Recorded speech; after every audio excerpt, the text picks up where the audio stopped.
Hi guys, how's it going? Today we're going to go over how to blend in colored pencil. That's a huge thing. I've been practicing colored pencil a whole lot.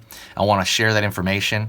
Also in this video is sponsored by Arteza. Arteza is one of the best colored pencil brands in the world, and they will give anyone watching this video a percentage off when you go to the link below.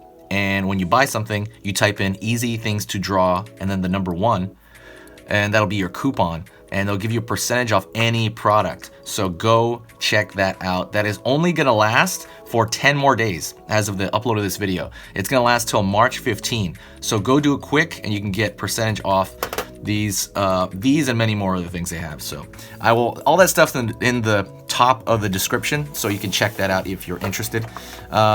So let's get into this. The whole topic of the video is going to be colored pencil related. If you want to color your artwork and you've been let's say you're really good at drawing in regular pencil and you're afraid of color, this is the great starter pack, I would think, and also just a great medium to start color in would be colored pencil. And I'm going to go over why and I'm going to go over how in this video. So pay attention and let's get started. Sorry about my toucan here. This is like kind of all I have. I just kind of started really getting into colored pencil. So, so let's talk about blending and what that is. So when you go over regular pencil, right? Regular pencil, when you're shading, especially, if you've gone over cross-hatching, I have another video on that. Cross-hatching really kind of, simplifies down the entire kind of shading process and blending process. You're interweaving two directional forms. So there's something in this direction and this direction, you're interlocking them, and you're interlocking them close. The closer they are, the more solid they seem.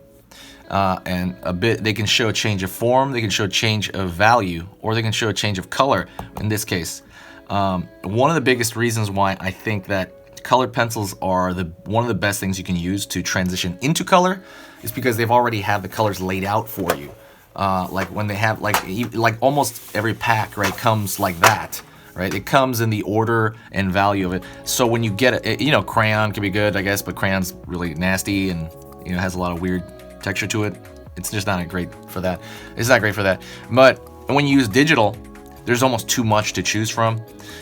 When to start out with, when you use oil, same thing. There is almost too much to choose from. So, and they kind of mash together, and they can kind of become muddy and weird. And these can become muddy over time, but not as easily. So that's why I like colored pencil in general. The other thing is, and I've talked about this exact same thing before. Colored pencils that are high quality in general. I'm not gonna make this whole thing a pitch, guys. So sorry if I sound like that, but it's true. Like whether it be this or another brand, the higher quality ones blend together better. And I just I realized that when I had used, something like this a few years ago. So when you use the cheapy Crayola brand stuff I use at the drugstore, or just anything you pick up for little kids, like the Crayola brand colored pencils, they don't blend together very well. And I've talked about that in almost every video that I've used them. So if you've been following this, I say that stuff. But these do. They're made for that reason. So let me go over the two colors. I already kind of did it there. So when I'm talking about this interlocking of pattern, like for example in regular pencil, it's the same thing when you use colored pencil. You're interweaving, you're kind of it's almost like you're sewing two pieces of cloth together, and you're tightening it up. And these things tend to be more, imperceptible the better you do it. But you're interweaving this direction, and you're sewing that together. And it's really not that hard beyond that. I know people tend to make this process very hard on themselves when they do this. Maybe it's the cheap, if they're using really cheap Crayola stuff. Sorry, I'm dissing Crayola the whole time. But, maybe they're using, like cheap version colored pencils and they don't do that. But it's really that easy that you're just interweaving it. And you're kind of watching the hue change, right? The color change. You're watching that change slowly, and you decide how gradual it's going to be or not by how much you're kind of merging those together. You can even kind of put your hand over it, and there's a natural oil that comes off your hand, but you have to be careful, not too much. Because I kind of say that as well with pencil, is sometimes I say get your hand off there, or your natural oil will come off on the paper and it'll smear it, and you won't be able to get rid of it because it's like in that paper now. But you can kind of use it as a tool in a way as well, kind of knowing that. But yeah, blending is also extremely therapeutic, at least for me. I think there's a really, really therapeutic sense of like softness. It's almost like if you have ADD, kind of plays on that as well. And what you're gonna do is you're gonna layer. You're gonna go back and forth between each one, and you're gonna layer them on until you see some sort of uniformity and transition.